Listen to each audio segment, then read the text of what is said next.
சின்ன மருமகள்ல அடுத்து என்ன நடக்க போகுதுன்னு வாங்க பார்க்கலாம். தாமரை கழுத்துல ஆறுமுகம் தாலி கட்டினா நல்லா இருக்கும்னு நினைக்கிறவங்க நம்ம வீடியோவை லைக் பண்ணிக்கோங்க. ஆறுமுகத்தை பார்த்தா போலீஸ் பிடிச்சிட்டு வந்துடுறாங்க. ராஜாங்க வீட்டுல பணத்தை திருடின கேஸ்ல ஆறுமுகம் மேல சாவித்திரியும் தாமரையும் கம்ப்ளைண்ட் கொடுக்கவும் சேதுவும் கருப்பும் பார்த்தா ஆறுமுகத்தை போலீஸ்ல பிடிச்சு கொடுத்துறாங்க. ஆறுமுகம் பார்த்தா போலீஸ் ஸ்டேஷன்லயும் இருக்காரு. ஆறுமுகத்தை பார்க்க ஆறுமுகத்தோடைய ஃப்ரெண்டெல்லாம் வராங்க. அப்பதான் பார்த்தா ஆறுமுகம் நடந்த விவரம் எல்லாத்தையும் சொல்லவும் ஆறுமுகத்தோடைய ஃப்ரெண்டெல்லாம் சொல்லிக்கிட்டு இருக்காங்க, மாப்பிள்ள உனக்கு இதெல்லாம் தேவையாடா, பாரு அவங்களே பணம் கொடுக்குற மாதிரி கொடுத்துட்டு இப்போ ஓ மேல திருட்டு பழி போட்டிருக்காங்க,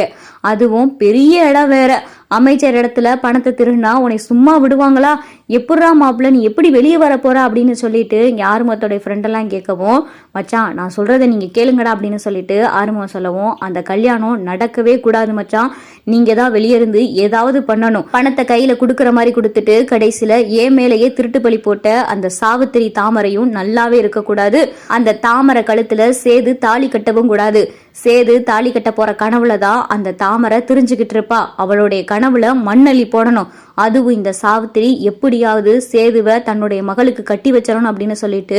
கங்கணம் கட்டிட்டு தெரிஞ்சுக்கிட்டு இருக்கா, இதை நம்ம நடத்தவே விடக்கூடாது, நீங்க சரியான நேரத்துக்கு அந்த கல்யாண பொண்ணை நீங்க கடத்தணும், தாமரையை கடத்திட்டா மட்டும் போதும், கல்யாணமும் நின்றும், தாமரை கழுத்துல சேது தாலி கட்டவும் முடியாது, அவ கழுத்துல நான் தாலி கட்ட போறேன், வெறும் 5 லட்சம் ரூபாய்க்காண்டி என்னைய போலீஸ்ல புடிச்சு கொடுத்த இவ இனிமேலு இவ எனக்கு பொண்டாட்டியா இருக்கணும், அவ கழுத்துல நான் தான் தாலி கட்ட போறேன், அவளுக்கு நான் தாலி கட்டினேன்னா அந்த வீட்டுல சொத்து அவ்வளவு இருக்கு, அதுல பாதி சொத்தாவது என் பேர்ல வராது, அவ பேர்ல வந்துச்சுன்னா அது என் பேர்ல வந்த மாதிரி தானே, காலம் முழுக்க அவ எனக்கு பொண்டாட்டியா இருந்தானா நான் எந்த வேலைக்கும் போக தேவையில்லை, பெரிய வீட்டு மாப்பிள்ளையும் ஆயிருவேன், நான் நினைச்ச மாதிரி சொகுசாவும் இருக்க முடியும், காசு பணம் அப்படின்னு சொல்லி நல்லா தெரியவும் முடியும், அதனால எனக்கு இனிமேல் அந்த தாமரை தான் பொண்டாட்டி, அந்த சாவித்திரி தான் எனக்கு மாமி அப்படின்னு சொல்லிட்டு ஆறுமுகம் பேசவும், என்னடா மாப்பிள்ள இதெல்லாம் நடக்குமா அப்படின்னு சொல்லிட்டு ஆறுமுகத்தோடைய ஃப்ரெண்டெல்லாம் சொல்லவும், அதெல்லாம் நடக்கும்டா, இந்த கல்யாணம் நடக்கக்கூடாது, சேது தாமரை கழுத்துல தாலி கட்டவே கூடாது,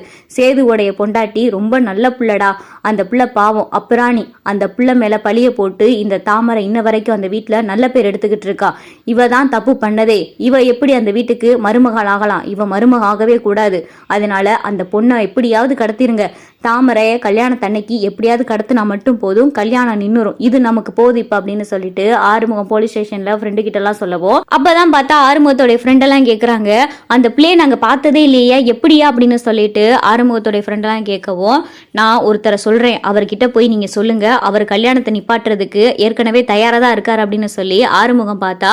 தமிழோடைய அப்பா செல்லப்பாண்டிய சொல்றாரு. செல்லப்பாண்டிய போய் ஆறுமுகத்தோடைய ஃப்ரெண்டும் பாக்குறாங்க. நீங்களாம் யாருப்பா அப்படின்னு சொல்லிட்டு செல்லப்பாண்டி கேட்கவும், இந்த மாதிரி ஆறுமுகத்தோடைய ஃப்ரெண்டு அப்படின்னு சொல்லிட்டு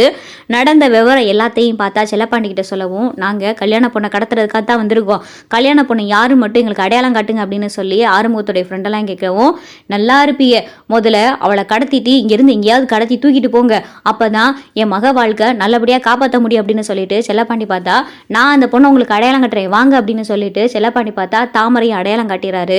தாமரையை பார்த்தா ஆறுமுகத்தோடைய ஃப்ரெண்டெல்லாம் பார்த்தா தாமரையை மயக்க மருந்து கலந்து எப்படியாவது தாமரையை கடத்தணும் அப்படின்னு சொல்லிட்டு பேசிக்கிட்டு இருக்காங்க.